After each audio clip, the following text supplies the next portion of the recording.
Students, so welcome to my channel Academy Villa. I am Astos and let's begin today's class.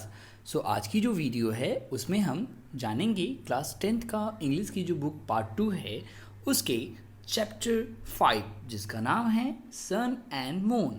इस chapter के बारे में जानेंगे और पहले हम चैप्टर जानने के पहले थोड़ा ओवरव्यू लेते हैं इस चैप्टर के बारे में कि आखिर ये चैप्टर है किस चीज़ पे, क्योंकि सन एंड मून से हमें पता चलता है कि सूरज और चंद्रमा। तो मैं पहले आपको बता दूं कि जो चैप्टर है सन एंड मून, ये दो बच्चों के नाम हैं इस चैप्टर में। एक लड़का रहता है जिसका नाम है सन और एक लड़की रहती है जिसका नाम है मून। तो ये दोनों बच्चे रहते हैं और इस चैप्टर के थ्रू जो इसकी कहानी की लेखिका है कैथरीन मैन्सफील्ड, इन्होंने इस चीज़ पे मतलब प्रकाश डाला है कि किस तरीके से लोग आजकल की भागदौड़ भरी लाइफ में जो पेरेंट्स होते हैं वो कैसे अपनी चीज़ों में मशगूल रहते हैं और बच्चे जो हैं उनके साथ क्या फीलिंग होती है, उनके अंदर क्या चल रहा होता है, वो कैसे रिएक्ट करते हैं, उनके साथ कैसा बर्ताव कर रहे हैं पेरेंट्स और उन पर क्या असर पड़ रहा है। ये सारी चीज़ों के बारे में ये जो लेखिका हैं उन्होंने गौर किया है और उसको इस चैप्टर में लिखा है, इस आर्टिकल में लिखा है। तो उसी चीज़ पे हम गौर करते हुए आगे बढ़ेंगे। उससे पहले कैथरीन मैन्सफील्ड के बारे में थोड़ा जान लेते हैं। तो लिखा है Katherine Mansfield is a writer of short stories. तो कैथरीन मैन्सफील्ड जो हैं छोटी कहानियों की लेखिका हैं। Her stories followed in the footsteps of the Russian writer Chekhov. तो जो रशियन राइटर चेकोव थे ना, मतलब उनके पद चिन्हों पे आधारित होती हैं इनकी कहानियाँ। किसकी? कैथरीन मैन्सफील्ड की। She was an impressionist in her art and sought to portray with objectivity the significant moment of human relationship। कहने का मतलब है कि she was an impressionist in her art, मतलब वो अपनी कला में गहरा प्रभाव डालती थी, ठीक है ना, और वो वास्तविकता की खोज कर उसके विस्तार से वर्णन किया करती थी। जाहिर सी बात है, मतलब कहने का मतलब ये है कि वो किसी भी चीज़ को मतलब कहते हैं ना एक्सप्लोर करती थी पूरा, और उसके बाद से उसके बारे में गहन जांच करके उसके अपनी कहानी में उन चीज़ों को वर्णन करती थी। और वही चीज़ है जैसे कि ये जो डबल कोट्स में लिखा है the significant movement of human relationship, यानी कि मानवीय संबंध का महत्वपूर्ण क्षण जो होते हैं ना उनके बारे में भी उन्होंने बहुत सारी मतलब वर्णन किया है। उन्होंने उस चीज़ों की व्याख्या की है बहुत सारी स्टोरीज़ में। फिर लिखा है कि her stories are marked with a note of sombreness and are characterized by a haunting sense of sadness and sympathy। मतलब उनकी कहानियाँ जो होती है उसमें वो उदासी की टिप्पणियाँ के साथ चिन्हित करती हैं, और प्रायः हुआ ना उदासी और सहानुभूति वाली जो कहानियाँ होती हैं उसी पे मतलब उनकी मतलब आर्टिकल्स होते हैं। कहने का मतलब वो थोड़ा सैडनेस और सिंपैथी वाली कहानियाँ लिखती हैं। Her touch was always right and accurate. उनका जो स्पर्श होता है ना, मतलब वो कहानियों में किस टाइप का टच देती हैं, बहुत एक्यूरेट है ना, बिना किसी गलती के और बहुत सही मात्रा में वो उनकी स्पर्श रहता है, यानी कि वो सारी चीज़ें बिल्कुल रियल लिखती हैं। Her growth was directed towards the intensity of feeling and maturity of vision. कहने का मतलब उनका जो ग्रोथ है यानी कि उनकी रचनाएं जो है ना किस चीज़ पर आधार डायरेक्टेड होती हैं, towards the intensity of feeling, यानी कि भावनाओं की क्या तीव्रता है ना, उसके ऊपर डिपेंड करती हैं, और साथ ही साथ मैच्योरिटी ऑफ विजन, यानी कि देखने की प्रकृति, मतलब वो इस तरीके से उनका देखने का नज़रिया है ना, वो सब चीज़ों पे वो ज़्यादा फोकस करती हैं। तो इनके कहानियों में आर्टिकल्स में हमें यही सब चीज़ देखने को मिलेगी। From a rather broad and crude satirist she developed into a master of irony. यानी कि पहले वो मतलब कहते हैं ना कि लेखिका जो थी मतलब ज़्यादा अनुभव नहीं थी, परिपक्व नहीं थी, है ना, लेकिन वो साधारण थी, मतलब पहले है ना क्रूड सैटरिस्ट थी, साधारण व्यंग्यकर्ता थी, लेकिन अब जो हैं वो मास्टर ऑफ आयरनी हो चुकी हैं। कहने का मतलब है वो एक महान व्यंग्यकारा बन चुकी हैं, है ना, व्यंग्य लिखने में वो मास्टर हो चुकी हैं। Her stories prelude to the bay, the fly, the garden party reflect the subtle psychology.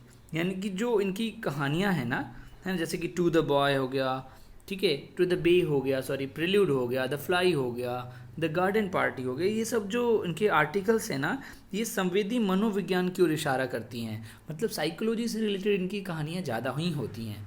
This story shows the author is sensitive perception of subtle feeling and emotions, especially of children whose heart and mind she studied with a rare insight। कहने का मतलब है इस कहानी के जरिए लेखिका जो है ना वो उन्हीं तरीके से में से कुछ एक अनुभव एक्सपीरियंस की है ना, जो उन्होंने एक उनको जो संवेदनाएं उनको आई हैं बच्चों के रिगार्डिंग, उसको उन्होंने स्टडी किया है। कहने का मतलब है उन्होंने फीलिंग्स को समझा है, इमोशंस को जाना है बच्चों की, जो उनके दिल में होती है, उनके दिमाग में होती है बच्चों की, उसका उन्होंने बहुत ही डीपली स्टडी किया है और उसको इस कहानी में पिरोया है। तो चलिए बिना देरी किए हुए आगे बढ़ते हैं और इस चैप्टर का पहला भाग स्टार्ट करते हैं। तो पार्ट 1 लिखा है, in afternoon the chairs came, a whole big cart full of little gold ones with their legs in the air.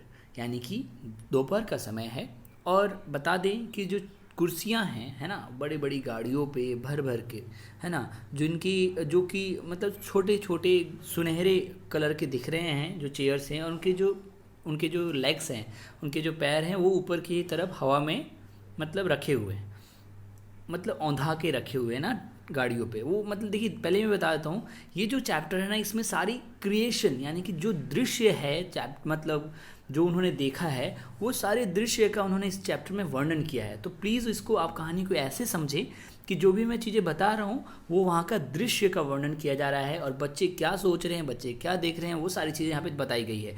तो वैसे ही जो बच्चों ने देखा है वो यहाँ पर दिखाया जा रहा है कि बच्चों ने देखा है कि एक बहुत बड़ी गाड़ी में जो छोटे छोटे चेयर्स हैं उनके पैर जो हैं ऊपर की तरफ हुए हैं और वो सुनहरे गोल्डन कलर के हैं, वो आ चुके हैं, दिन का समय है। And then the flower came when you stare down from the balcony at the people carrying them. यानी कि जब आप बालकनी से झांक के नीचे देखोगे तो आपको दिखेगा कि फूल जो होते हैं, जैसे कि जाहिर सी बात है कोई कंसर्ट होता है, कंसर्ट यानी कि कोई इवेंट होता है, तो इवेंट होता है तो उसमें बहुत सारी चीज़ें आती हैं, चेयर्स आते हैं, फूल आते हैं, सजाने वाली चीज़ें आती हैं, वैसे ही ये चीज़ें यहाँ पर आ रही हैं दिन एक एक करके। तो वही बच्चों की तरफ से देखा जा रहा है कि जो फ्लावर्स है वो भी आ चुके हैं जिसको लोग कैरी कर रहे हैं और हम बालकनी से इसको देख सकते हैं आराम से। The flower pots look like funny awfully nice heads nodding up the path. कहने का मतलब जो फ्लावर है ना, जो फ्लावर पॉट है, सॉरी जो गमले हैं जिसमें फूल रखे हुए हैं वो थोड़े बहुत फ़नी अंदाज में आ रहे हैं, ऑफुली नाइस मतलब बहुत प्यारे दिख रहे हैं, और साथ साथ ऐसे लगते हैं कि पूरे रास्ते पे क्या हुआ है, फूल थोड़े थोड़े गिर जा रहे हैं, तो ऐसा लग रहा है कि मतलब रास्ता पूरा नाइस हैट्स टोपियों की तरह दिख रहा है। ऐसा करके वो बच्चों का मतलब भावनाओं को व्यक्त कर रही हैं कुछ कुछ चीज़ों को बोल बोल के, जैसे नाइस हैट्स यानी कि ऐसा लग रहा है कि टोपी से सजा हुआ है ऐसा करके, है ना, ये दिख रहा है ऐसा, ठीक है ना। आगे देखते हैं। Moon thought they were hats. देखो सन एंड मून ये दोनों बच्चे हैं, तो मून जो है लड़की वो सोचती है कि ये जो फूल नहीं हैं ये तो टोपियाँ हैं, है ना। She said look there is a man wearing a palm on his head. यानी कि वो कहती है अरे अरे देखो ना वहाँ एक इंसान है, उसने अपने सिर पे हथेली रखी हुई है ना। जैसे कि आप अपने सिर पे जब हथेली रखते हैं तो उसको ऐसा प्रतीत होता है कुछ चीज़ें देखकर। But she never knew the difference between the real things and not real ones. तो इसीलिए ये चीज़ें बता दी जा रही है मून के बारे में कि मून जो है ना वो कभी भी इस चीज़ के बारे में अंतर नहीं पता कर सकती है कि कौन सी चीज़ सही है और कौन सी चीज़ सही नहीं है। तो इसमें वो हमेशा मतलब कन्फ्यूज रहती है, ठीक है ना। आगे देखिए।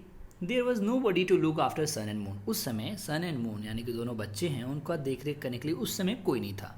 Nurse was helping any alter mother's dress, which was much too long and tight under the arms, and the mother was running all over the house and telephoning father to be sure not to forget things, है ना।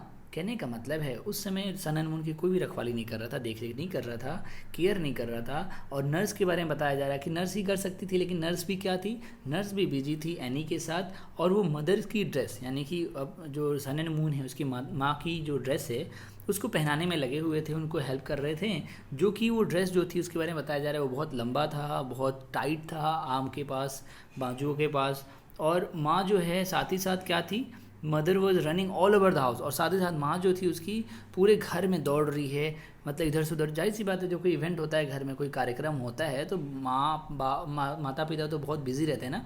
वैसे ही यहाँ पे show किया जा रहा है कि माँ जो थी उनकी वो इधर से उधर दौड़ रही हैं, साथ में साथ टेलीफोनिंग फादर यानी कि पिताजी को फ़ोन किए जा रही हैं कि कोई भी चीज़ भूलना मत, ये मत भूलना, वो मत भूलना, ऐसा सिचुएशन जो है, वहाँ का सिनेरियो जो है, परिदृश्य जो है वो आपके सामने रखा जा रहा है, ठीक है। सी ओनली हैड टाइम टू से out of my way children, यानी कि अब मतलब बताया जा रहा है कि उसकी माँ के पास एक ही चीज़ है बोलने के लिए, बच्चों के लिए, कि चलो बच्चों मेरे सामने से हट जाओ, मेरे रास्ते से हट जाओ, मुझे अपना काम करने दो। यही चीज़ वो बोला करती है अक्सर, ठीक है ना। अब देखिए, they kept out of her way at any rate Sun did, यानी कि जैसा माँ चाहती है वैसा सन ने किया, यानी कि वो अपनी माँ के रास्ते से हट जाया करता था। He did so hate being sent stumping back to the nursery। देखिए नर्सरी यानी कि वहाँ का जो बाग बगीचा है उसके बारे में बात की जा रही है कि he did so hate being sent stumping back to the, मतलब वो ऐसा इसलिए करता था कि अपनी माँ के रास्ते से इसलिए हट जाया करता था क्योंकि अगर वो नहीं हटेगा तो उसको नर्सरी में भेजा जाएगा बार बार, तो वो वहाँ जाने से मतलब नर्सरी जाने से कतराता था, घृणा करता था, तो इसीलिए ही डिड सो, मतलब वो वैसा ही करता था जैसा उसकी माँ चाहती थी, ठीक है, आप समझ गए होंगे। It didn't matter about moon, और बात पहले बताया जाए मून के बारे में, तो मून को ऐसे कोई फ़र्क नहीं पड़ता इन सब चीज़ों की, उसको अगर नर्सरी भेजा भी जाए तब भी कोई दिक्कत नहीं है। मतलब छोटे बच्चे आप देख रहे हैं ना, मतलब उनके मन के आवेग, उनके मन की दशा को आप समझिए क्यों कौन कैसा है थोड़ा, है ना।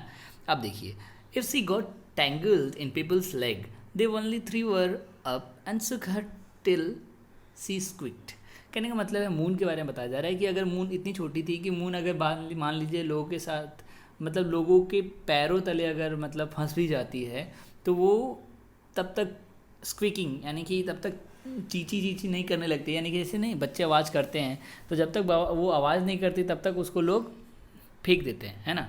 पैरों में मान लो वो फंस जाया करती है, जैसे नहीं होता छोटे बच्चे लड़खड़ा जाते हैं लोगों के पैर से लग के, तो वही बताया जा रहा है कि जब वो उसके पैरों से टैंगल्ड हो जाती है ना तो भी वो लोग उसे थ्रू हर मतलब उसे फेंक देते, इतनी हल्की है वो। And Shuk her tell C squeak, मतलब झाड़ते रहते हैं अपने पैर से कि हट जाओ तुम, जब तक वो आवाज़ नहीं करने लगती है, ये बताया जा रहा है। But Sun was too heavy for that. अब देखा जाए सन के बारे में, लेकिन सन जो है इतना हल्का नहीं है, वो बहुत ही भारी है इस मामले में, है ना। उसको कोई ऐसे पैरों से अपने झाड़ नहीं सकता कैसे करके। इसके बारे में एग्जाम्पल दिया गया, वो देख लेते हैं। He was so heavy that the fat man who came to dinner on Sunday used to say, वो इतना भारी है, मतलब बताया जा रहा है सन के बारे में कि एक इंसान जो मोटा सा आया था डिनर करने के लिए संडे को, वो क्या कहा करता है सन के बारे में, देखिए। Now young man let's try to lift you, मतलब वो बोलता है, कहते हैं ना यंग मैन चलो ये काम करते हैं ऐसे करके, तो वही फैट मैन उसको बोलता है। खाना डिनर जब कर लिया उसने, संडे के दिन जब आया था तो उसने डिनर करने के बाद बोला चलो बच्चे अब तुमको हम उठाते हैं, है ना। And then he had put his thumbs under son's arm and grown and try and give it up at last saying, नहीं कहते हैं जैसे कि जब भी बच्चों को उठाते हैं तो हमारा हाथ पूरा बच्चों के मतलब आर्मपिट में आ जाता है ना, बाजुओं के नीचे आ जाता है और उसके बाद से हम उसको ज़ोर से उठाते हैं बच्चों को। तो वही बोला जा रहा है, उसमें मोटे इंसान ने ऐसा ही किया, लेकिन वो बहुत गरज रहा था, उठा रहा था, जैसे नहीं होता है इंसान बहुत दम लगाता है और पूरा अपने जोश के साथ उठाता है, लेकिन बहुत भारी चीज़ें नहीं उठ पाती हैं, वैसे वाला यहाँ पे परिदृश्य बना हुआ है। और लास्ट बोलता है his perfect little ton of bricks, यानी कि ये तो यार एक छोटा सा मतलब ईंट का भट्टा है, इन द सेंस कि ईंट इतना भारी है, ये बहुत छोटा है लेकिन तब भी बहुत भारी है, ऐसा बोल के वो उसको उठा नहीं पाता है वो मोटा इंसान। तो यही बताया जा रहा है कि आखिर जो सन है वो भारी है इन कंपैरिजन टू मून। चलिए आगे देखते हैं। Nearly all the furniture was taken out of the dining room. अब फिर से हमारा सिनेरियो चेंज होता है, हमें डाइनिंग रूम के बारे में बताया जा रहा है कि नियरली मतलब लगभग सारे जो फर्नीचर्स थे वो डाइनिंग रूम से हटा दिए गए। The big piano was put in a corner and then there came a row of flower pots and then there came the goldy chairs. मतलब डाइनिंग रूम की सारी चीज़ें हटा दी गई थी फर्नीचर, फिर उसके बाद से जो बड़ा सा पियानो था उसको कॉर्नर में रख दिया गया, और साथ ही साथ there came a row of flower pot. जो फ्लावर पॉट्स पहले चैप्टर के स्टार्टिंग में बताए जा रहे थे जो आ रहे थे, उनको डाइनिंग रूम के अंदर लाके सजाया जाने लगा। Then there came the goldy chairs, और जो गोल्डी चेयर्स हमने देखी थे पढ़े थे चैप्टर में सबसे स्टार्टिंग में, वो भी चेयर्स अंदर लाके सजाए जाने लगे।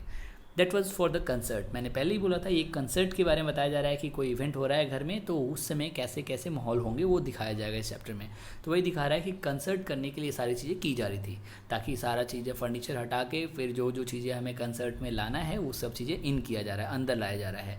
When Sun looked in a white faced man sat at the piano, not playing but banging at it and then looking inside.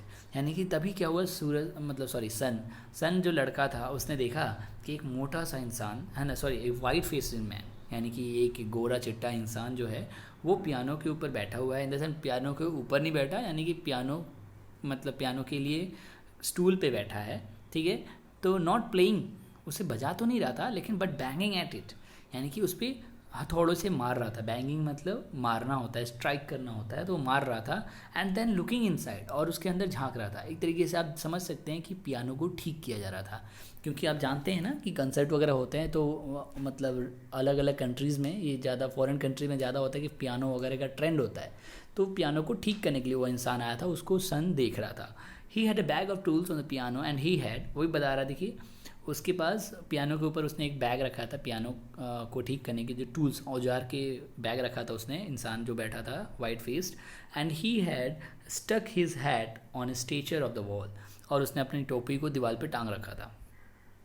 Sometimes he just started to play and then he jumped away, sometimes he just started to play and then he jumped up again and looked inside। मतलब कहने का मतलब ये है कि वो इंसान के बारे में बता रहा है सन, कि वो वाइट फेस्ड इंसान जो था, गोरा छिट्टा जो इंसान जो था, वो कभी कभी पियानो को बजाता है और फिर कभी कभी क्या करता है, then he jumped up again, यानी फिर से उस पर हैमरिंग करता है, यानी कि ठोकता है उसको और फिर उसके अंदर झांकता है, ठीक है।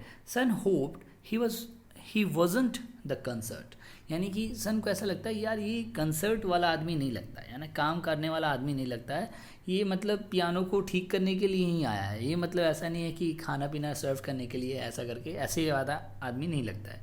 मतलब इसको कोई ये ऐसा है कि ही वॉजंट द कंसर्ट, यानी कि एक तरीके से कहते हैं ना जो गेस्ट, हाँ ये गेस्ट टाइप का इंसान नहीं है ना।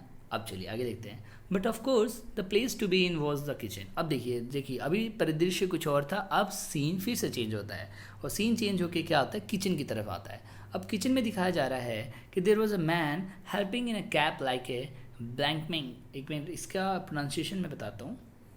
तो इसको बोलते हैं ब्लेमेंज। ब्लेमेंज एक तरीका का डिश है जिसमें दूध वगैरह की प्रोडक्ट मतलब यूज करके बनाया जाता है, एक स्वीट डिश है।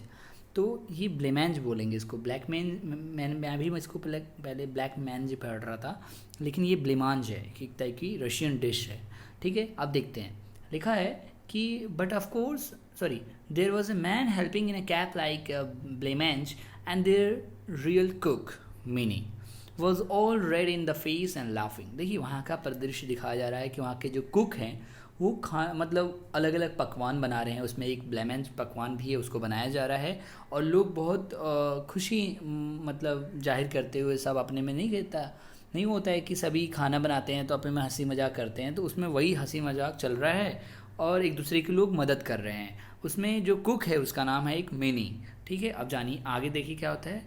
बोला जाता है उनको नॉट क्रॉस एट ऑल, मतलब बच्चों को बोला जाता है सन एंड मून को कि उसे क्रॉस मत करना, मतलब इधर उधर मत जाओ, एक साइड में बैठे रहो। तो वो लोग क्या करते हैं, she gave them each an almond finger and lifted them up onto the floor beam so that they could watch the wonderful things she and the man were making for supper। देखिए कहा जा रहा है कि फिर उनको रोका जाता है कि आप इधर उधर मत जाओ बच्चों, उनको उठाकर गोद में उठाकर फिर उनको फ्लोर बीन यानी कि आटे के बड़े से डब्बे के ऊपर बिठा दिया जाता है दोनों को, ताकि वो जो वंडरफुल थिंग्स अच्छी अच्छी चीज़ें वहाँ पे पकवान बन रहे हैं उनको वो देख पाएँ, उन पे नज़र रख पाएँ, मज़े ले पाएँ एक तरीके से। And the man we are making, मतलब वो औरत, ये खाना कौन बना रहा था, वो मिनी और साथ में उनके साथ कुछ वर्कर्स थे, कुक थे, वो बना रहे थे मेकिंग फॉर सपर। सपर का मतलब जान लीजिए डिनर को, रात के भोजन को सपर भी बोलते हैं। तो रात के भोजन या कंसर्ट में जो रात का भोजन है उसके लिए जो पकवान बनाए जा रहे हैं उस पर बच्चे अच्छे से नज़र रख पाएँ, मज़े ले पाएँ, है ना, ठीक है, एंजॉय कर पाएँ। फिर क्या लिखा है, cook brought in the things and he put them on dishes and trim them. मतलब जो कुक थे वो अलग अलग चीज़ों को लेके आ रहे थे, जैसे कि पहले की रॉ मटेरियल आता है ना, कच्ची चीज़ें आती हैं, उसको पकाया जाता है, उनको काटा जाता है, छाटा जाता है, फिर पकाया जाता है ना। तो वही बोल रहा है कि कुक जो थे अलग अलग चीज़ें लेकर आ रहे थे अंदर, और उनको डिशेज़ के लिए उनको ट्रिम कर रहे थे, काट रहे थे, छाट रहे थे, छील रहे थे, मतलब सारी चीज़ें की जा रही थी। उसी में बताया जा रहा है कि whole fishes with their heads and eyes and tails still on, sprinkled with red and green and yellow bits, He made squiggles all over the jellies. He stuck a collar on a ham and put a very thin sort of fork in it. He dotted almonds and tiny round biscuits on the creams, and more things kept coming. देखिए एक फिर से एक example, एक scene दिखाया जा रहा है फिर से कि आखिर अंदर क्या क्या चल रहा था किचन के अंदर। तो वही बताया जा रहा है कि बहुत सारी चीज़ें अंदर आ रही थी जिनको काटा छाटा जा रहा था। उसमें बहुत सारी फिशेज़ आई, उनके सिर थे, फिशेज़ के सिर थे, उनकी आंखें थी, उनकी पूंछ थी, जो कि अलग अलग कलर से, रेड येलो ग्रीन से अलग अलग उस पर दाने डाले गए थे। होते हैं ना, स्पार्कल किया जाता है, चमकीले टाइप के कुछ रखे जाते हैं ताकि लोगों को अट्रैक्ट करे खाने के ऊपर भी, है ना, सर्व करने का तरीका होता है। तो वो सब चीज़ें उस पर छिड़का गया है। He made squiggles all over the jellies, उन्होंने जेलीज़ के ऊपर वो कुछ टेढ़ी मेढ़ी लकीरें बना रहे हैं। फिर उसके बाद से कॉलर के ऊपर वो हैम कर रहे हैं, हथौड़ा जैसे मार रहे हैं। And put a very thin sort of fork in it, और उसके बाद से कांटे वाले जो चम्मच होते हैं उनको भी उनमें डाल रहे हैं। फिर ही डॉटेड कुछ आलमंड्स के जो अच्छे छोटे छोटे दाने, मतलब इन द सेंस कि छोटे छोटे पीसेस करके बिस्किट वगैरह क्रीम पे वो उसको मतलब सजा रहे हैं। तो पूरी तरीके से बताया जाए तो किचन में सारी तैयारी ज़ोर शोर से चल रही है, ठीक है। और and more things kept coming, और बहुत सारी ऐसी चीज़ें आ रही हैं, है ना। तो आप आगे देखते हैं। But you haven't seen in the ice pudding said Cook. कि कुक ने बोला, अरे यार आप बच्चों ने ये आइस बर्डिंग नहीं देखा। आइस बर्डिंग यानी कि आइस के हेल्प से कुछ चीज़ें बनाई जाती हैं। जैसे कि आप देखते हैं ना, केक में होता है कि केक बर्डिंग में बहुत सारे केक के अलग अलग डिज़ाइंस में बनाए जाते हैं। किसी बच्चे की फ़ोटो के साथ केक होता है, कुछ डॉल्स होते हैं वो पूरी केक की बनी होती हैं, वैसी चीज़ें ना। तो वैसे ही यहाँ पे आइस बर्डिंग यानी कि आइसक्रीम का कुछ बनाया गया है। तो वो बता रहे हैं कि कुक बोलते हैं, आपने क्या आइस बर्डिंग नहीं देखी है बच्चों? फिर कम अलॉन्ग, चलो मेरे साथ, मैं दिखाता हूँ, है ना। Why was she being so nice thought Sun as she give them each a hand. यानी कि अब सन जो था वो थोड़ा डाउट में था कि यार ये मिनी जो है, जो कुक है, वो इतनी हम पे दयावान क्यों हो रही है। क्योंकि बच्चों के दिमाग में तो आता ही है कि ऐसे तो हमें वो बोलती है कि यहाँ पे मत जाओ, वहाँ पे मत जाओ, लेकिन अभी कैसे दयावान हो रही है, हमें बोल रही है कि चलो यार तुमने आइस बर्डिंग नहीं देखा बच्चों, हम तुम्हें दिखाते हैं। तो बच्चे के मन में ख्याल तो आता ही है, लेकिन ख्याल आने से क्या, बच्चे ने अपना हाथ आगे बढ़ाया, दोनों बच्चों ने, और दोनों को हाथ पकड़ के मिनी जो है कुक उनको ले जाती है केक दिखाने। And they looked into the refrigerator, उसके बाद वो फ्रिज में झांकते हैं। चलिए आगे देखिए क्या होता है। Oh oh oh, it was a little house. यानी कि बच्चे कहते हैं, ओह माई गॉड, ये तो छोटा सा घर है, लेकिन वो आइस का बना हुआ था। अब देखिए उसमें क्या क्या चीज़ें लगी हुई थी। It was a little pink house with white snow on the roof and green windows and brown door, and stuck in the door there was nut for a handle. देखिए वही बताया जा रहा है, एक छोटा सा घर था जो कि पिंक कलर का था। उस पे रूफ पे बर्फ़ की चादरें जो होती हैं वाइट कलर की, उस टाइप का स्ट्रक्चर बनाया गया था। और जो खिड़कियाँ थी वो हरी थी, जो दरवाजे थे वो भूरे कलर के थे, और साथ ही साथ दरवाजे के साथ हैंडल जो लगाया जाता है ना, उस पर नट्स थे, ठीक है ना। तो अब आगे देखते हैं फिर क्या लिखा है। When son saw the nut, he felt quite tired and had to lean against cook. मतलब पता नहीं, बच्चे हैं, कभी भी कुछ मूड चेंज हो जाता है। वैसे ही जब सन ने उस नट को देखा, नट मतलब होता है अखरोट, है ना, यहाँ के लिए। तो उस अखरोट को देखा तो वो टायर्ड सा फील करने लगा, और उसके बाद से कुक के ऊपर थोड़ा होता है ना, शरीर पे झूलने लगते बच्चे, तो वैसे झूलने सा लगा। Let me touch it, just let me put my finger on the roof said moon. मतलब अब मून तो अलग ही है ना। मून कहती है चलो मुझे छूना है इस पडिंग को, आइस पडिंग को छूना है, मुझे अपनी उंगली से रूफ को छूना है, ऐसे करने लगी। डांस करते हुए सब बोलने लगी। She always wanted to touch all the food Sun didn't. यानी कि मून जो थी, मून का नेचर बताया जा रहा है कि मून अक्सर इन सब चीज़ों में इंटरेस्ट लिया करती थी। वो उसको मन करता था हर पकवान को छुए, लेकिन सन का बिल्कुल ऐसा मूड होता ही नहीं था। अब आगे देखिए। Now my girl looks up with the table sit cook as the housemate came in. जब घर की मतलब नौकरानी अंदर आई किचन के अंदर, तो कुक जो कि मिनी थी वो बोलती है, now my girl look sharp with the table. जो मतलब मून जो थी बेचैन थी सब चीज़ें छूने के लिए, तो वो बोलती है उसको, मिनी बोलती है गर्ल मून को कि देखो बच्चे, टेबल की तरफ इशारा करके टेबल को देखो ध्यान से।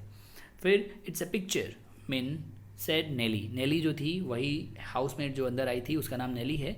वो बोलती है इट्स अ पिक्चर मेन, यानी कि मिनी को बोलती है ये तो एक पिक्चर है। Come along and have a look. So they all went in the dining room. Sun and Moon were almost lightened. यानी कि चलो मेरे साथ अंदर आओ, है ना, उसको देखते हैं। सो दे ऑल, उसके बाद से वे लोग डाइनिंग रूम में जाते हैं. Sun and Moon were almost lightened, वो लोग भी साथ में जाते हैं. ठीक है, आगे देखिए क्या होता है. They would not go up to the table at first, they just stood at the door and made eyes at it. यानी कि वे अंदर टेबल तक नहीं जा सकते थे पहले. फिर उन्हें क्या किया गया, उन्हें दरवाजे पे खड़े होने को कहा गया और वहीं से सब चीज़ों पे निगाह मारने को कहा गया. इन द सेंस कि उन्हें मतलब वहीं से वो खड़े होकर, दरवाजे से ही खड़े होकर, डोर पे ही खड़े होकर देख सकते थे. फिर क्या हुआ, it wasn't real night yet but the blinds were down in the dining room and the lights turn on and all the lights were red roses, red ribbons, and bunches of roses tied up the table at the corners. In the middle was a lake with rose petals floating on it. That's where the ice pudding is to be, said cook. देखिए यहाँ पे बताया जा रहा है कि it was not real night yet, मतलब अभी तक ऐसा नहीं था कि पूरी रात हो गई थी, मतलब अभी पूरी रात नहीं हुई थी. परंतु जो विवेकहीन लोग हैं, है ना, भोजन वाले कमरे में नीचे आने लगे थे और बत्तियाँ जो थी जल उठी थी और सभी रोशनियाँ जो थी, है ना, वो लाल गुलाबी कलर की थी. ठीक है, और बताया जा रहा है कि लाल फीते, गुलाब के गुच्छे जो होते हैं पोटली में बंधे हुए, उनके बनाकर उनको टेबल के कॉर्नर में रखा गया था. ठीक है, फिर बताया जा रहा है कि मतलब जो बीच में क्या रखा गया था, एक झरना काइंड ऑफ. झरना क्या था कि झरना जो था with rose petals floating on it, होता है ना, कुछ कुछ डेकोरेटिव पार्ट्स होते हैं, वो बहुत अट्रैक्ट करते हैं लोगों को. ऐसे ही टेबल के बीचों बीच रखा गया था झरना, है ना, छोटे छोटे झरने होते हैं, उनमें से पानी हमेशा गिरते रहता है. और उसमें उन्होंने क्या किया था, रोज़ पेटल्स यानी कि गुलाब की पंखुड़ियाँ जो थी उसके पानी में, झील के पानी में तैर रही थी. और that's where the ice cream pudding is to be, और यही वो जगह थी जहाँ पर आइसक्रीम पडिंग, उन्होंने जो पिंक कलर का घर देखा था वो यहाँ पर रखने वाले थे, कुक ने बोला. ठीक है, अब देखिए. 2 silver lions with wings had fruit on their backs and the salt cellar were teeny birds drinking out of basin. कहने का मतलब है कि चांदी के 2 शेर जिनके पंख थे अपने पीठ पर फल लिए हुए थे. ये भी मतलब स्ट्रक्चर होते हैं ना, कुछ स्टैचू टाइप की चीज़ें होती हैं, तो वैसे ही बताया जा रहा है कि 2 शेर बने हुए थे जिनके पंखों और पीठों पे क्या हुआ था, फूल की टोकरियाँ वगैरह होंगी उसमें, सॉरी फूल नहीं, फ्रूट्स, फल की टोकरियाँ वगैरह होंगी, उस पर फल रखे गए हैं. And the salt cellar were tiny birds drinking out of basin, है ना. और साथ ही साथ क्या दिखाया जा रहा है कि रंगीन छोटी चिड़िया जो होती हैं बेसिन में पानी पी रही हैं, ऐसे करके स्ट्रक्चर में नमक रखा गया है ना. ये सब चीज़ें दिखाई जा रही हैं. आगे देखिए क्या है. Are people going to eat the food, laughed cooked, laughing with Nellie, यानी कि जो नेली हाउसमेट थी उसके साथ मतलब बात करते हुए कुक जो है हंसता है और बोलता है, क्या लोग यही खाने जाएंगे, क्या ये भोजन लोग करेंगे. इन द सेंस कि भोजन जो थे अलग अलग तरीके के मतलब स्ट्रक्चर में बनाए गए थे, इसलिए लोग को ये संदेह हो रहा था कि यार क्या हम यही सब खाने वाले हैं, है ना. फिर मून लाफ टू, मून भी हंस पड़ती है. She always did the same as other people. देखिए मून की फिर से एक प्रवृत्ति बताई जा रही है कि मून का नेचर क्या था, कि मून अक्सर ऐसे ही काम करती थी, जैसे कि जो लोग करेंगे वो भी वही करा करती थी. लोग हंस रहे तो वो भी हंसने लगी, है ना. But Sun didn't want to love, लेकिन सन को ऐसा मूड बिल्कुल नहीं हुआ था, सन ऐसा चाहता ही नहीं था, सन को ऐसा मन ही नहीं करता था. Round and round he walked with his hands behind his back, perhaps he never would have stopped if nurse hadn't called suddenly. यानी कि सन के बारे में बताया जा रहा है, सन क्या कर रहा था. सन ने क्या किया था, अपने पीठ के पीछे अपने हाथ को ऐसे जब रख के जैसे टहलते हैं ना, वैसे ही वो टेबल के चारों ओर अपने हाथ को पीछे किए हुए टहल रहा था. वो तब तक ऐसा कर रहा होता अगर उसको नर्स ने अचानक से बुलाया नहीं होता. क्या बुलाया नर्स ने, वो देखते हैं. लिखा है कि now then children it's high time you are washed and dressed and they were marched off to the nursery. यानी कि बच्चों अब समय हो गया है, तुम लोगों को मुंह धोकर मतलब तुम मुंह धोकर कपड़े पहन लेने चाहिए. और वे लोग सब नर्सरी की तरफ चल पड़े. अब देखिए. While they were being unbuttoned, mother looked in with a white thing over her shoulder. She was rubbing a stuff off her face. कहने का मतलब जब वो मतलब उनके कपड़े उतारे जा रहे थे, ऑफ हर अनबटन, यानी कि अनबटन यानी कि कपड़े के बटन खोल के उनके कपड़े खोले जा रहे थे, उस समय मदर, उसकी माँ ने उनको देखा, जो कि माँ के बारे में बताया जा रहा है कि with a white thing over her shoulder, उनकी माँ के कंधे के ऊपर एक वाइट सा कुछ वस्तु था. And she was rubbing a stuff on her face, यानी कि ऑफ हर फेस, यानी कि अपने चेहरे से कुछ वाइट कलर का मतलब स्टफ़ जो भी चीज़ें थी वो चीज़ उसको हटा रही थी उसकी माँ. ठीक है ना. अब क्या है कि I will ring for them when I want them nurse and then they can just come down and be seen and go back again, said she. यानी कि उसकी माँ ने बोला है ना, कि जैसे कि मैं उन्हें टेलीफोन करूँगी, है ना, कि I will ring for them, मैं उनके लिए टेलीफोन करूँगी तुम्हें जब मैं चाहूँगी, जब मेरा मन करेगा। नर्स को बोल रही है, नर्स मैं ऐसा करूँगी, फ़ोन करूँगी जब मेरा मन होगा। And then they can just come down, और उसके बाद से इनको नीचे भेज देना कंसर्ट के लिए। एंड देन जब मैं कहूँगी उन्हें दोबारा वापस ले जाना, ऐसा कह दिया उसकी माँ ने। Sun was undressed first nearly to his skin and dressed again in a white shirt with red and white daisies speckled on it, breeches with strings at the sides and braces that came over, white socks and dress suits। देखिए ये सारी चीज़ें जो बताई गई है ना, इस सारा सन के बारे में बताया गया है कि सन को किस टाइप के कपड़े पहनाए गए और उसका ड्रेसिंग सेंस क्या था, वो सारी चीज़ों के बारे में यहाँ पर वर्णन किया जा रहा है। कहा जा रहा है कि सन जो था उसको पहले कपड़ा पहनाया गया, है ना, उसको मुंह को धोया गया, फिर उसको एक उजली कमीज़ दी गई जिस पर लाल और उजले रंग चमक रहे थे, है ना, ऐसा करके बता रहा है। और फिर उसकी पतलून जिसकी डोरी बाहर निकली हुई थी, है ना, उसको उसने पहन लिया। फिर उसने जो जूता और लाल मोजा भी पहन लिया। ठीक है, ये सब चीज़ें बताई जा रही हैं। अब क्या हो रहा है कि now you are in your Russian costume said nurse flattening down her fringe, यानी कि उसके बाल को अच्छे से नीचे करते हुए नर्स ने बोला कि नाउ बच्चे अब तो तुम रूसी पोशाक में हो, है ना। तो मतलब बहुत वो खुश हुआ एक तरीके से। तो सन बोलता है एम आई सैड सन, यानी कि क्या सच में मैं ऐसा लग रहा हूँ क्या। देखिए चैप्टर जो है ये रशियन बच्चों के ऊपर है, रशिया, इसीलिए रशियन कॉस्ट्यूम की बात की जा रही है। फिर वो नर्स बोलती है, जब सन ने बोला क्या मैं सच में इतना रशियन कॉस्ट्यूम में अच्छा दिख रहा हूँ, तो वो बोलती है yes sit quiet in that chair and watch your little sister, यानी कि अब बोलती है हाँ हाँ तुम बहुत अच्छे दिख रहे हो, तुम जाओ चेयर पे बैठ जाओ और चुपचाप देखो अपनी छोटी बहन को, क्योंकि अब छोटी बहन की बारी थी सजने की। ठीक है ना, चलिए आगे देखते हैं क्या होता है कि मून टुक एजेस, यानी कि जाहिर सी बात है लड़कियां तो समय लेती हैं, और इसी तरह यहाँ पे भी जो मून थी वो बहुत ज़्यादा समय ले रही थी। टुक एजेस मतलब समय लेना। When she had her socks put on, she pretended to fall back on the bed and waved her legs at Nurse as she always did. And every time Nurse tried to make her curls with a finger and a weight brush, she turned round and asked Nurse to show her the booch or something which stuck out with fur on it, all white. There was even fluffy stuff on the legs of her drawers. Her shoes were white with big blobs on them. अब देखिए थोड़ी देर पहले हमने देखा था सन के कपड़ों के बारे में, सन के ड्रेसिंग सेंस के बारे में बताया गया था। अब बताया जा रहा है मून के ड्रेसिंग सेंस के बारे में। तो पहले ही बताया गया कि मून जो थी बहुत ज़्यादा टाइम ले रही थी, और उसके बारे में एक और नेचर के बारे में बताया जा रहा है। अभी हम अक्सर देख रहे हैं कि मून की ही ऐसी नेचर होती है कि अजीबो गरीब। तो इसमें फिर से एक दिखाया जा रहा है, बताया जा रहा है कि मून जो है ना वो क्या किया करती थी। वो जब भी उसको शॉक्स पहनाया जाता था तो अक्सर बेड पे लेट जाती थी, उल्टे मुंह मतलब पीठ के बल लेट जाती थी, और अपना पैर जो है लटका कर नर्स के साथ, मतलब नर्स को बोलती थी आप मुझे socks पहनाओ।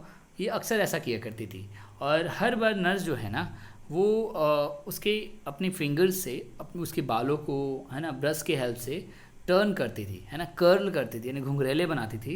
And she turn round and ask nurse to show her the brooch और समथिंग। और उसके बाद से जो ये मून है वो अक्सर क्या कहा करती थी, कहती थी कि उसे वो साड़ी का पिन, यानी कि ब्रूच मतलब होते हैं साड़ी के पिन वगैरह होते हैं, उनको ब्रूच भी बोलते हैं, वैसे कुछ दिखाओ मुझे। और फिर वही चीज़ फर ऑन इट, यानी कि कुछ ऐसे ब्रूच थे जिन पे फर लगे हुए थे, है ना, रोए वगैरह, उसको वो वाइट कलर के जो थे उसको लगाने के लिए बोल रही थी। There was even fluffy stuff on the legs of her drawers, और साथ ही साथ बताया जा रहा था, मतलब उसके जूते भी थे ना, उसके बारे में बताया जा रहा है कि हर shoes were white with big blobs on them, मतलब उनके जूते थे जो मून के, उस पर बहुत सारे धब्बेदार कुछ मतलब फर वगैरह उस पर लगाए हुए थे। तो ये तो रहा मून के बारे में। चलिए अब आगे देखते हैं क्या लिखा है कि there you are my lamp said nurse. Lamp का मतलब तो होता है मेमना, लेकिन यहाँ पे मतलब होता है ना, प्यार से बोला जाता है कि अरे तुम, नर्स बोलती है कि तुम तो मेरी मेम नहीं लग रही हो, है ना। And you look like a sweet little cherub or a picture of powder puff. Nurse rush to the door, ma'am one moment, यानी कि बोला जा रहा है कि और तुम बहुत सुंदर सुगंधित तस्वीर की तरह दिख रही हो, ऐसा पिक्चर की तरह बोला जा रहा है उसको, मून को। And nurse rush to the door. तभी क्या होता है, नर्स ये सब बोल ही रही थी, तब तक उसको दिखा कि शायद उसकी माँ गुजर रही है वहाँ से। तो वो दौड़ के दरवाजे की तरफ गई और अपनी मैम यानी कि बच्चों की माँ से बोलती है, मैम 1 मोमेंट, यानी कि मैम 1 मिनट रुकना जरा और थोड़ा इन बच्चों को देखिए। फिर वो बोलती है कि मदर, मतलब तभी क्या होता है, सिनेरियो बताया जा रहा है कि mother came in again with half her hair down, यानी कि मदर जो है, माँ जो है, अब की बार जब आती है तो उस समय का सिनेरियो बताया जा रहा है कि उसकी माँ के जो बाल हैं आधे एक साइड गिरे हुए हैं। और फिर वो बोलती है, ओह सी क्राइड व्हाट अ पिक्चर, यानी कि उसकी माँ अंदर आती है, देखती है, ओह, वो सरप्राइज हो जाती है और खुशी के मारे कहती है, वो क्या दृश्य है यहाँ का। Isn't she said nurse, nurse ने बोलती है, सही में क्या मैम, ऐसा ही है क्या, आपको लग रहा है। फिर क्या होता है कि and Moon held out her skirts by the tips and dragged one of her feet, Sun didn't mind people not noticing him much. और जो उसी समय जब वो बोलती है नर्स की, क्या मैम सही में ऐसा हुआ क्या, तो मून उसी समय क्या होता है कि अपने स्कर्ट्स को उठाकर अपने छोटे छोटे कदम बढ़ाते हुए आगे बढ़ती है। लेकिन मतलब यहाँ पे तो मून के बारे में चर्चा हो रही थी, लेकिन सन को इस सब चीज़ों से मतलब नहीं होता है कि कोई उस पर ध्यान दे रहा है कि नहीं, उससे उसको कोई परवाह नहीं पड़ता। तो इस तरीके से हमारा पार्ट 1 ख़त्म होता है इस चैप्टर का, सन एंड मून का। अब मैं ट्राई करूँगा इस चैप्टर को ज़्यादा लेंदी ना करूँ, लेकिन फिर भी ये चैप्टर बहुत बड़ा है तो होप ये वीडियो लंबी हो सकती है, लेकिन फिर भी हम ट्राई करेंगे एक ही वीडियो में इसको फिनिश करें। चलिए पार्ट 2 पढ़ते हैं। फिर क्या होता है कि after that they played clean tidy games up at the table while nurse stood at the door, and when the carriage began to come and the sound of laughter and voices and soft rustling came from down below, she whispered, now then children, stay where you are। कहने का मतलब है कि अब जो बच्चे खेल रहे थे, है ना, कुछ गेम्स वगैरह खेल रहे थे टेबल पे, तभी जब नर्स दरवाजे पे खड़े होकर देख रही थी कि अब जो गाड़ियाँ थीं और जो लोग थे आने शुरू हो गए थे पार्टी के लिए, and the sound of laughter, जो आवाज़ें थीं, हंसी ठहाके की आवाज़ें थी, वो आना शुरू हो गई थी। Soft rustling, voices and soft rustling, यानी कि लोग धीरे धीरे जब चलते हैं तो उसकी जो आवाज़ आती है वो भी आवाज़ आनी शुरू हो गई थी नीचे की तरफ से, यानी कि डाउन स्टेयर्स, यानी कि नीचे की तरफ से, मतलब जो रूम था, है ना, बिलो सी विस्पर्ड। उसके बाद से उसने धीरे से बोला, now then children stay where you are, अब बच्चों जहाँ पर हो बिल्कुल वहीं रहना। Moon kept jerking the tablecloth so that it all hung down her side and sun hadn't any, यानी कि आपको एक और दृश्य यहाँ पे दिखाया जा रहा है कि मून ने कैसी एक्टिविटी की। मून जो थी वो तो पहले खेल रही थी और उसके बाद से जब उसने बोला नर्स ने कि अपने जहाँ पर हो बिल्कुल वहीं रहो, तो मून उस समय क्या करती है कि जो टेबल की क्लॉथ होती है उसको वो अपने साइड खींच के अपने साइड लटका दे रही थी, है ना। लेकिन सन का ऐसा मूड नहीं होता ये सब चीज़ें करने का, उधम चौकड़ी करने वाला उसका मिजाज नहीं था। And then she pretended she didn't do it in purpose, और साथ मतलब इसके साथ ही क्या हुआ कि ऐसा वो प्रिटेंड कर रही थी, है ना, कि वो बिल्कुल उसका उद्देश्य नहीं था ऐसा करने का, है ना। अब देखिए, at last the bell rang, मतलब अंत में घंटी बजती है। Nurse pounded at them with the hairbrush, flattened his fringe, made her bow stand on end and joined their hands together, यानी कि नर्स कंघी लेके उसके तरफ दौड़ी कि उसके मतलब उसके बालों के झालर जैसे जो आगे क्या होता है ना पफ, उसको ठीक किया जाए। अंत में उसको मतलब ठीक कर दिया गया और उसको समझाया गया कि हाथ जोड़कर कैसे खड़े रहना है, ठीक है ना। Down you go she whispered, यानी कि वह धीमी आवाज़ में बोली, अब तुम लोग नीचे जा रहे हो, तुम लोग जा सकते हो, मतलब, है ना। फिर क्या होता है कि एंड डाउन दे वेंट, उसके बाद से वो बच्चे नीचे गए। Sun did feel silly holding Moon's hand like that but Moon seem to like it. देखिए दोनों हाथ में हाथ जुड़ाकर जाने के लिए तैयार थे और जा भी रहे थे जैसा नर्स ने सिखाया था, लेकिन सन को बहुत मतलब सिली महसूस हो रहा था, बहुत मूर्खतापूर्ण महसूस हो रहा था, लेकिन मून को अच्छा लग रहा था कि उसका हाथ कोई भैया उसका थामे हुए है। She swung her arm and the bell on her coral breast let jingled, यानी कि जैसे ही वो अपने हाथों को थोड़ा भी आगे पीछे करती थी तो उसकी मतलब जो जैकेट थी, है ना, जो उसने पहन रखा था, ब्रेसलेट जो पहन रखा था, उसकी जो घंटियाँ थी छोटी छोटी, वो आवाज़ कर रही थी, वो बहुत ज़्यादा आवाज़ कर रही थी, है ना, जब जब वो हाथ घुमा रही थी। At the drawing room door stood mother fanning her self with a black fan. अब फिर से एक सीनरी दिखाया जा रहा है कि जब वो बच्चे नीचे जा रहे थे, जब उसके बच्चे की मून के कपड़ों से आवाज़ आ रही थी, उस समय क्या था कि ड्राइंग रूम के दरवाजे पे उसकी माँ जो है खड़ी हुई थी, वो अपने आप को एक काले फ़ैन से पंखा कर रही थी, हवा कर रही थी। The drawing room was full of sweet smelling silky rustling ladies, and men in black with funny tails on their coats like beetles. Father was among them, talking very loud and rattling something in his pocket. अब देखिए इस परिदृश्य का मैं वर्णन करता हूँ, scenario के बारे में बताता हूँ। जिस समय उसकी माँ जो है अपने आप को पंखा कर रही थी, उसी समय मतलब जो बच्चे थे वो ड्राइंग रूम के बारे में उसका सिनेरियो जो फील कर रहे थे, इमोशन, उनको फीलिंग जो आ रही थी वो बताया जा रहा है कि जो ड्राइंग रूम था पूरी तरीके से मिठाइयों की महक से भरा हुआ था। वहाँ पे लोग सिल्की सिल्की कपड़े पहने हुए आए हुए थे। रशलिंग लेडीज़, वो जो औरत जो चलती हैं तो उससे जो आवाज़ आती है, छोटा मतलब बहुत ही मध्यम मध्यम जो आवाज़ आती है चलने की, उसको रशलिंग कहते हैं। तो and main in black with funny, और जो लोग थे वो ब्लैक कपड़े पहने हुए थे, मतलब फ़नी तरीके का पोशाक पहने हुए थे, है ना, जिसमें पूँछें लगी हुई थी उनके कोट्स के पीछे, और जो मतलब कीड़े मकोड़े की तरह दिख रहे थे, मतलब अलग अलग स्ट्रक्चर में थे सभी, मतलब फ़नी ड्रेसेस में आए थे। और फादर वॉज एमॉन्ग देम, उन्हीं में से मेरे एक पिताजी भी थे, बच्चे बोल रहे हैं, टॉकिंग वेरी लाउड, जो कि बहुत तेज़ी आवाज़ में बात कर रहे थे, बहुत ऊंची आवाज़ में बात कर रहे थे, and rattling something in his packet, यानी कि अपने पॉकेट में कुछ रख रहे थे, कुछ इंपॉर्टेंट, है ना। अब देखिए, what a picture, cried the ladies. जब उन्होंने इन दोनों को देखा, उन लेडीज़ ने जब बच्चों को देखा तो बोलते हैं व्हाट अ पिक्चर, क्या दृश्य है।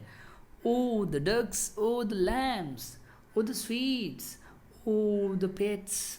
कहने का मतलब है औरतें तो ऐसे रिएक्ट करती ही हैं, वही रिएक्शन यहाँ दिखाया जा रहा है कि बच्चों को देख के बोलती हैं वाओ ये कितने प्यारे डक जैसे दिख रहे हैं, वाओ ये तो बहुत प्यारे मेमनी जैसे दिख रहे हैं, कितने स्वीट हैं ये सब, ये तो प्यारे प्यारे, पुचकार करके उनको बोल रहे हैं ऐसे करके, है ना। फिर क्या होता है कि all the people who couldn't get at Moon kissed Sun, and a skinny old lady with teeth that clicked said, such a serious little puppet, and rapped him on the head with something hard. इसी दौरान जब ये चीज़ें औरतें चिल्ला रही थी, बोल रही थी, सरप्राइज्ड हो रही थी, उसी समय क्या हुआ कि और जो लोग मतलब मून तो छोटी थी हाइट में, क्योंकि मून बच्ची है, सन बड़ा है, तो मून को जो किस नहीं कर पा रहे थे, ज़्यादा झुक नहीं पा रहे थे, वो लोगों ने सन को किस किया, है ना, चूमा। एंड स्किनी ओल्ड लेडी, एक बूढ़ी सी औरत जो थी वो आई और मतलब सन को देखकर बोलती है सच ए सीरियस लिटिल पॉपेट, यानी कि कितना गंभीर कठपुतला जैसा बच्चा दिख रहा है, मतलब क्योंकि जाहिर सी बात है सन जो है बिल्कुल गंभीर रहता था, सीरियस रहता था, तो कहती है कि ये कितना कठपुतला जैसा बच्चा है, और उसको अपने किसी हार्ड स्ट्रक्चर से, मतलब उसके हाथ में कुछ छड़ी वगैरह होगी, उससे उसने बच्चे को, नहीं होता है प्यार से थपथपाना होता है सिर पे, तो उसको हल्के से टैप किया, ठोका, है ना। Son looked to see if the same concert was there, but he was gone, है ना।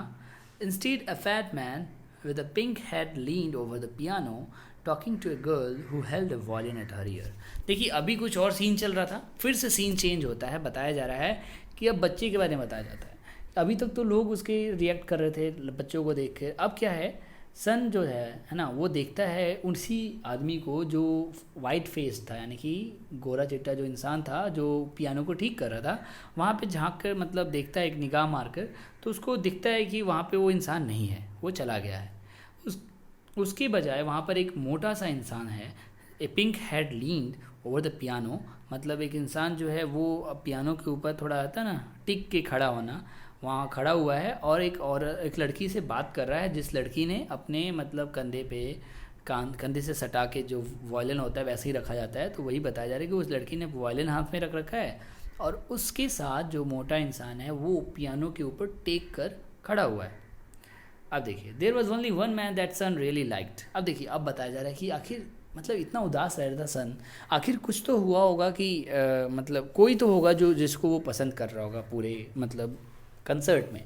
तो अभी बताया जा रहा है कि there was only one man, एक ही इंसान था जिसको सन लाइक कर रहा था, पसंद कर रहा था। अब वो कौन था भाई? He was a little grey man with long grey whiskers. एक छोटा सा इंसान था जिसकी मतलब मूछें थी ग्रे विस्कर्स, यानी कि भूरी, है ना। देखिए जो विस्कर्स होते हैं ना, जैसे कि आपने देखा होगा कि बिल्लियों की जो मूछ निकली होती है पतली पतली सी, उसको बोलते हैं विस्कर्स, तो वही गल मूछ बोलते हैं विस्कर्स, मतलब एक तरीके से। तो वैसे ये जो इंसान के बारे में बताया जा रहा है वो कैसा इंसान था? एक छोटा इंसान था हाइट में और उसकी बहुत लंबी लंबी विस्कर्स थी, आप समझ पा रहे होंगे, गल मूछ। तो अब मैं विस्कर्स ही यूज़ करूँगा, विस्कर्स का मतलब समझ सकते हैं। तो और क्या था? Who walked about by himself, वो अपने आप चलकर, है ना, सन के पास पहुंचा. He came up to Sun and rolled his eye in a very nice way and said, यानी कि वो अपने आप चलकर, है ना, आया उसके पास और मतलब सूर्य के पास, मतलब सन के पास आके उसके प्यार से देखते हुए बोला, हेलो माय लैड. लैड मतलब होता है लड़का, है ना. कि देन ही वेंट अवे, मतलब हेलो करके उसके बाद से फिर से वो चला गया वहाँ से. फिर but soon he came back, और फिर थोड़ी ही देर में वो रिटर्न आया and said, fond of dogs.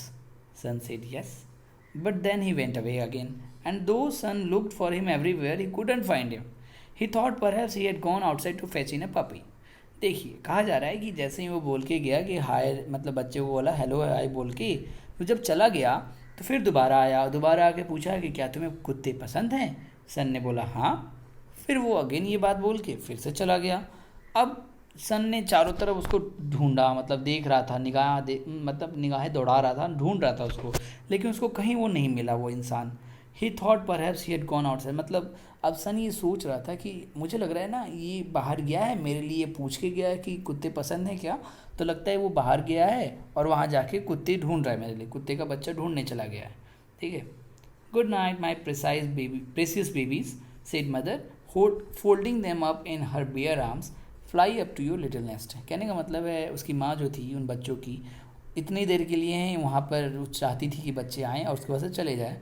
उसके बाद से बोलती है गुड नाइट बच्चों, चलो आप जाओ, अपने बाहों में मतलब भरते हुए बोलती है जाओ बच्चों गुड नाइट, और जाओ अपने घोंसलों में सो जाओ, उड़ जाओ. Then Moon went and made a silly of herself again. She put up her arms in front of everybody and said. अब देखो फिर से मून ने एक हंसी वाला पात्र किया कि वो क्या करती है, देखिए, मतलब सिली मतलब अपना मजाक उड़वाती है कैसे करके, बच्ची है जाहिर सी बात है, वो सब बचपना तो रहेगा ही. वो जाके बोलती है माई डैडी मस्ट कैरी मी, अपना हाथ फैला के सबके सामने बोलती है कि मेरे डैडी मुझे ज़रूर अपनी गोद में उठा लेंगे. But they seem to like it. मतलब बच्चों का कोई भी बर्ताव जो होता है प्यार भरा होता है तो सभी लोग उसको पसंद करते हैं. भले वो सिली था लेकिन उसको पसंद किया गया. और उसके बाद से and daddy swooped down and picked her up as he always did. जो उसके पिताजी ने क्या किया, जैसा वो हमेशा किया करते हैं, अपने आप को झुकाकर उस बच्ची को उठा लिया गोद में. ठीक है. Nurse was in such a hurry to get them to bed that she even interrupted Sun over his prayers and said. यानी कि नर्स इतनी जल्दीबाजी में थी कि जब उसको उन लोगों को बच्चों को बोला गया, उसकी माँ ने बोला कि जाओ अब तुम लोग सो जाओ, तो नर्स दौड़े दौड़े आई और उनको अपने बेड तक पहुँचाने के लिए उसने यहाँ तक सन की जो रिक्वेस्ट थी उसको सुनी भी नहीं, और उसको मतलब उसने बोला कि नर्स ने बोला get on with them child do. And the moment after they were in bed in the dark except for the night light in its little saucer. मतलब बोला जा रहा है कि अब वो बोली कि चलो बच्चों अब अपना बिस्तर पे चलो, और उसके बाद थोड़ी देर बाद बच्चे अपने बिस्तर पे आ जाते हैं और जहाँ पे बहुत ज़्यादा अंधेरा रहता है और कुछ नहीं होता है. ठीक है. तो अब बताया जा रहा है कि अब सीनेरियो फिर से चेंज होता है, परिदृश्य फिर से चेंज हो चुका है, अब बच्चे अपने रूम में आ गए हैं, अंधेरा हो चुका है. अब देखिए क्या होता है. मून कहती है आर यू अस्लीप, क्या तुम सो गए. सन कहता है नो. आर यू, क्या तुम सो गई. मून कहती है नो, है ना. A long while after Sun woke up again, थोड़ी देर बाद, मतलब बहुत देर बाद सन जो है जग जाता है. There was a loud noise of clapping from downstairs like when it rains. He heard Moon turn over. यानी कि वहाँ से नीचे की तरफ से डाउन स्टेयर्स, यानी कि नीचे से जो कंसर्ट हो रहा था उसके वहाँ से बहुत तेज़ आवाज़ें आ रही थी, शोरगुल हो रहा था, क्लैपिंग की आवाज़ें आ रही थी, तालियों बजाने की. फिर ऐसा लग रहा था कि बारिश हो रही हो, वैसी आवाज़ आती है, वैसी आवाज़ आ रही थी. ही हर्ड मून टर्न ओवर, मतलब उसकी आवाज़ उसको सन को सुनाई दिया कि मून ने करवट लिया है. फिर वो बोलता है Moon are you awake. Moon क्या तुम जग रही हो. Yes are you. मून कहती है हाँ, क्या तुम भी जग रहे हो.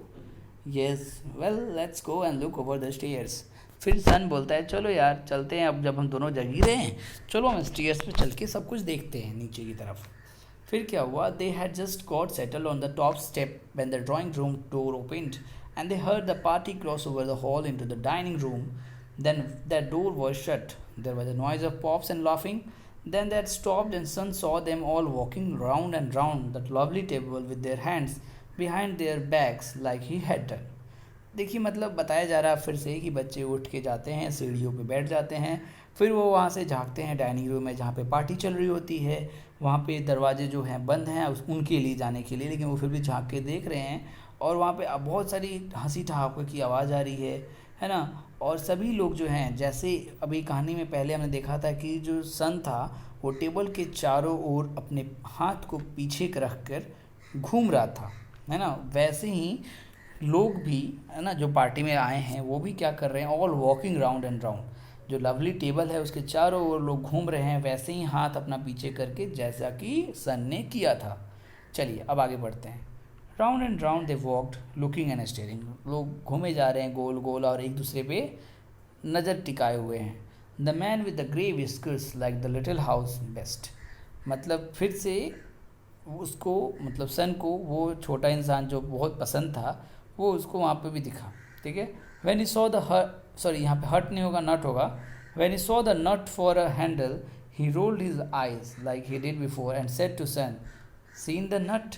यानी कि वो, मतलब ये एक परिदृश्य बताया जा रहा है कि कुछ कुछ चीज़ें घटित हुई थी, वही बातें बीच बीच में उठ के आ रही है यहाँ पे, कि जो वो मैन था, जो इंसान था, वो इशारों में पूछता है अपनी आंखों को घुमा के कि क्या तुमने नट देखा है, वो अखरोट टाइप का स्ट्रक्चर जो आइस पडिंग पे था, वो घर के ऊपर हैंडल पे लगा था, क्या तुमने देखा है? तो don't node your head like that moon. मतलब सन जो है बोलता है कि मून तुम अपने सर को ऐसे मत हिलाओ।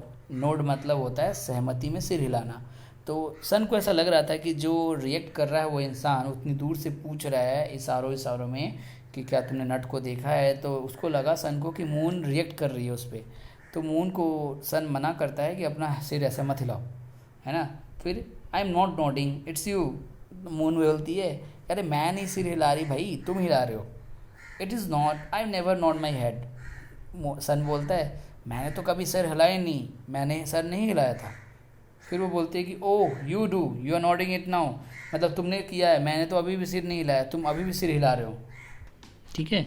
फिर क्या होता है कि I am not, I am only showing you how not to do it. अब सन बोलता है कि अरे नहीं बाबा, मैं तो बस तुम्हें ऐसे सिर हिला के बता रहा हूँ कि इस तरीके से तुम सिर मत हिलाओ, मैं सिर वैसे हिला नहीं रहा था रियल में। ये इनके बीच में नोकझोंक चलती रहती है। फिर लिखा है कि when they woke up again and they could only hear father's voice very loud and mother laughing away. मतलब जब वो जगते हैं, अब देखिए फिर से अब सीन चेंज हो गया है। अब दिखाया जा रहा है कि बच्चे जब जग के उठते हैं, मतलब सो के उठते हैं, फिर उनको अपने पिता की आवाज़ आती है और माँ की आवाज़ आती है जो कि बहुत तेज़ी से हंस रहे होते हैं। Father came out of the dining room, bounded up the stairs and nearly fail over them. मतलब बच्चे, मतलब फादर जो है, पिता जो है उनके, वो डाइनिंग रूम से बाहर आते हैं और स्टेयर से चढ़कर ऐसा लगता है कि वो अब बच्चों पे गिर ही जाएंगे। फिर वो बोलते हैं hello he said, by Jove Kitty come and look at this.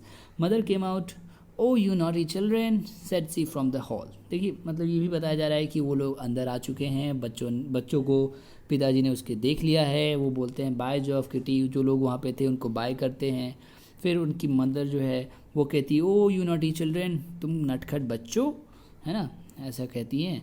फिर let's have them down and give them A bone said father. ये एम लिखा है ना, इसको देम पढ़ेंगे, ये रशियन वर्ड्स है थोड़े। तो Sun had never seen him so jolly. मतलब देखा जाता है तो पेरेंट्स जो फादर थे वो क्या बोलते हैं कि यार इन बच्चों को थोड़ा नीचे ले चलते हैं, उन्हें कुछ खाना पीना खिलाते हैं, है ना। तो सन ऐसी बर्ताव को देखकर अपने पिता का सोचता है कि यार मेरे पिताजी इतने जॉली नेचर के खुश मिजाज कब से हो गए, है ना। No certainly not said mother. माँ ने बोला नहीं नहीं, इन बच्चों को नहीं ले जाना चाहिए हमें नीचे। तो oh my daddy do have us down said Moon. Moon जो है जिद करने लगती है, क्या पापा हम लोग नीचे नहीं जा सकते, है ना। I am hanged if I want cried father, है ना। तो मतलब पिता बोलता है, यानी फादर सोचता है कि यार अगर मैं इस बच्ची को नहीं ले जाऊंगा तो ये मतलब मेरे गले ही पड़ जाएगी। आई वॉन्ट बी बुलीड, मतलब मुझे बुली नहीं होना, मुझे मतलब किसी चीज़ का शिकार नहीं होना, मुझे बार बार किसी चीज़ के ताने नहीं सुनने। Kitty was there and he caught them up one under each arm. उसके बाद से क्या, वो उनके पिताजी ने उन दोनों को अपने एक एक बाहों में पकड़ कर, होता है ना लटका लेते हैं बच्चों को पिताजी, तो वैसे पकड़ कर उन लोगों को नीचे ले जाते हैं। Sun thought mother would have been dreadfully cross. Sun को ऐसा लगा कि ऐसे बर्ताव पे पिताजी जब उसकी माँ की बात को नहीं मानेंगे तो माँ जो है गुस्से में आ जाएगी। बट सी वॉजंट, लेकिन वो गुस्से में नहीं आई। She kept on laughing at father, अभी भी वो पिताजी पे हंस रही थी। Oh you dreadful boy said she, but she didn't mean Sun, यानी कि उसने मतलब तुम कितने अजीब हो ऐसा करके बोला, तो ऐसा लगा कि उसकी माँ ने जब ऐसा बोला कि तुम कितने अजीब हो, ड्रेडफुल लग रहे हो, तो मून को सन को लगा कि वो उसे बोल रही, लेकिन वो उसे नहीं बोल रही थी, उसके पिताजी को बोल रही थी। फिर होता है कि come on kiddies come and have some pickings said this jolly father, मतलब उनके पिता जो खुशमिजाज मिजाज में थे, तो वो बोलते हैं कि चलो बच्चों आ जाओ और कुछ चीज़ें यहाँ पे जो खाने वाली हैं उसको उठा लो। But Moon stopped a minute, mother your dress is right off on side, यानी कि ये बात जब पिताजी बोलते हैं कि आओ खा पी लो, तो मून को कुछ दिखाई देता है, उसकी माँ के जो कपड़े हैं एक साइड से कंधों से गिरे हुए थे। तो वो बोलती है एक मिनट के लिए रुक के कि माँ आपके कपड़े जो हैं, ड्रेस जो हैं एक साइड से कटे हुए हैं, मतलब गिरे हुए हैं एक तरीके से। फिर इज़ इट सेड मदर, माँ ने बोला क्या ऐसा सही में है क्या? And father said yes and pretending to bite her white shoulder but she pushed him away. और मतलब ये भी एक सीन दिखाया जा रहा है कि जब बच्ची ने ऐसा बोला तो उसके पिताजी ने बहुत ही रोमांटिक अंदाज में उनको बोला कि हाँ हाँ तुम्हारे कपड़े वहाँ से गिरे हुए नीचे, और वो ऐसा प्रिटेंड कर रहे थे, है ना, ऐसा रिएक्ट कर रहे थे कि वो उनको दांत से काटने जा रहे हैं उनके कंधों पे उसकी माँ के, लेकिन उसकी माँ ने उनको मतलब हल्के से धक्का दे दिया कि नहीं नहीं तुम इधर जाओ, है ना। फिर क्या होता है कि and so they went back to the beautiful dining room, है ना। फिर उसके बाद वो ब्यूटीफुल जो डाइनिंग रूम पहले सजा हुआ था उसके लिए वहाँ पे जाते हैं। But oh what had happened, जो उन्होंने सोचा था कि ब्यूटीफुल जो डाइनिंग रूम था वो ब्यूटीफुल था, बहुत सुंदर था, लेकिन अभी तो क्या है, सोचते हैं अरे वाह, अरे मतलब क्या हो क्या गया है यहाँ पे। The ribbons and the roses were all pulled untied, मतलब जो रिबन्स थे, रोजेज थे, वो सारी चीज़ें खुली हुई थी। The little red table napkins ले ऑन द फ्लोर, वो जितने भी नैपकिन्स थी रेड कलर की टेबल के ऊपर, वो सारी चीज़ें फ्लोर पे गिरी पड़ी थी। All the shining plates were dirty and all the glass winking, यानी कि जितनी भी साइनिंग वाली प्लेटें थी, चमकदार प्लेटें थी, वो सारी डर्टी गंदी हो चुकी थी, सारे जो ग्लास थे वो सारे टूट चुके थे। The lovely food that the man had trimmed was all thrown about, उन्होंने जो बच्चों ने देखा था, जो छोटे छोटे भोजन जो थे काटे जा रहे थे, छीले जा रहे थे, वो सारी चीज़ें इधर उधर फेंकी पड़ी थी। And there were bones and bits on fruit peels and, है ना, सेल्स एवरीवेयर, मतलब बोला जा रहा है कि हर जगह हड्डियाँ थी, फलों के छिलके वगैरह थे, और वहाँ पे अंडों के छिलके, मतलब बहुत सारी चीज़ें वहाँ पे फेंकी हुई थी। There was even a bottle lying down with stuff coming out of it on the cloth and nobody stood it up again, मतलब वहाँ पे एक ऐसी बोतल भी पड़ी हुई थी जिसमें हो सकता है कि कुछ मदिरा वाली चीज़ें हो, उसमें से स्टफ़, उसका जो अंदर का मटेरियल था वो बाहर गिरे जा रहा है क्लॉथ पे, कपड़े पे, लेकिन किसी ने उसको उठाकर खड़ा भी नहीं किया है। फिर and little pink house with the snow room and the green window was broken, और जो उन्होंने देखा था आइस बर्डिंग जो घर थी पिंक हाउस, वो सब कुछ टूटा हुआ पड़ा था। Half melted away in the centre of the table, और साथ ही साथ आधा का आधा पिघल चुका था उस टेबल के सेंटर में। फिर come on Sun said father, पापा ने बोला चलो सन आओ जाओ, pretending not to notice. Moon lifted the tip of her pyjama legs and shuffled up to the table and stood on a chair squeaking away, मतलब ऐसा सन को बोला कि चलो बेटा आ जाओ, लेकिन उसने नोटिस नहीं किया, और मून जो थी अपने पैजामा को ऊपर हाथ में लिए हुए चलते हुए टेबल तक आई और उस पर खड़े होके आवाज़ करने लगी। Have a bit of this ice said father smashing in some more of the roof, मतलब अब दिखाया जा रहा है कि वहाँ पे जो है लोग जो पिघली हुई जो घर है आइस बर्डिंग, उसको वो दिखा रहे हैं पिताजी, और बोलते हैं कि चलो इसका एक टुकड़ा ले लो, इसको स्मैश करो, इसके घर को तोड़ो, इसके छत को तोड़ दो, ऐसे ऐसे करके वो बोल रहे हैं। Mother took a little plate and held it from him, she put her other arms round his neck, मतलब मदर ने उनके लिए एक प्लेट लिया और फिर वो उसके दूसरे मतलब उनके कंधे पे, है ना, उनके सिर गर्दन की तरफ से अपना हाथ भी रख दिया और बोला कि मुझे भी थोड़ा दे दो, ऐसे करके। फिर डैडी डैडी श्रिक्ड मून ने बोला daddy daddy the little handles left the little nut can I eat it, and she reached across and picked it out of the door and scrunched it up biting hard and blinking, मतलब ये बताया जा रहा है कि जो moon है वो बहुत क्यूरियस थी पहले भी ना, उस छोटे से घर को देखकर, पिंक हाउस को देखकर, जो कि आइस बर्डिंग का बना हुआ था। तो वही मून जो है बोलती है कि क्या मैं हैंडल ले लूँ, क्या मैं नट ले लूँ, अखरोट ले लूँ, क्या मैं उसे खा सकती हूँ, और उसके बाद से वो उठा भी लेती है, दरवाजे को तोड़ देती है, उसको हार्ड मतलब तोड़ती है, दांतों से काटती है, ये सब चीज़ें बताई जा रही है। ठीक है। Here my lad said father, मतलब ये लो मेरे बच्चे, but Sun didn't move from the door, suddenly he put up his head and gave a loud wail. मतलब अचानक से क्या होता है सन के साथ, वो सन को इतना बोला जा रहा है कि ये कर लो वो कर लो, लेकिन सन अपने दरवाजे से बिल्कुल हटता भी नहीं है, और सडनली अचानक से क्या होता है, अपना सिर ऊपर उठाकर चिल्लाने लगता है, बहुत तेज़ से आवाज़ निकालने लगता है। I think it's horrid horrid horrid, he soft, मतलब सिसकते हुए बोलता है ये कितना भयावह है ना। There you see said mother, you see, मतलब यही सब चीज़ें चल रही है कि यार देखो क्या हो रहा है। फिर क्या होता है कि off with you said father, no longer jolly this moment, off you go, and wailing loudly Sun stumped out to the nursery. मतलब बताया जा रहा है कि जाहिर सी बात है, सन जो था सीरियस मूड में रहता था और ये सब चीज़ें उसको बिल्कुल अच्छी नहीं लगती थी। और इसी के साथ क्या होता है कि जो उसके पिताजी जो थे जॉली अंदाज में थे, खुशी मिजाज में थे, और वो सब चीज़ें चली गई थी, क्योंकि वो जो है उनका बेटा सन जो है नाराज़ है, गुस्से में है। तो उनके पिता उसको बोलते हैं ऑफ विथ यू, मतलब जैसे बोलते हैं ना चलो यहाँ से चले जाओ, गो आउट, है ना, वैसे बोलते हैं उसके पापा कि चलो तुम यहाँ से चले जाओ, और बिना खुशी मिजाज में बोलते हैं दिस मोमेंट ऑफ यू गो, अभी के अभी यहाँ से जाओ, सन को बोलते हैं गुस्से में आकर। And wailing loudly Sun stumped off to the nursery, कहने का मतलब है, और बहुत तेज़ी से मतलब चिल्लाता हुआ रोता हुआ सन वहाँ से चला जाता है नर्सरी की तरफ। तो ये सारी फीलिंग्स थी बच्चों के मन में, जो पेरेंट्स के मन में थी, वो सारी चीज़ें इन्होंने देखा है, नोटिस किया है हमारी चैप्टर के लेखिका ने, और उसको इस चैप्टर में पिरोया है। तो आशा करता हूँ आपको चैप्टर समझ में आया होगा, भले ही वीडियो लंबा है लेकिन आपको समझ में आ जाए, ये बहुत बड़ी बात है। तो मिलते हैं फिर नेक्स्ट वीडियो में। अगर आपको वीडियो पसंद आई तो प्लीज़ इसे लाइक शेयर सब्सक्राइब करें, और बेल आइकन दबाना बिल्कुल ना भूलें। तो मिलते हैं फिर नेक्स्ट वीडियो में, तब तक के लिए stay home stay safe, thank you so much.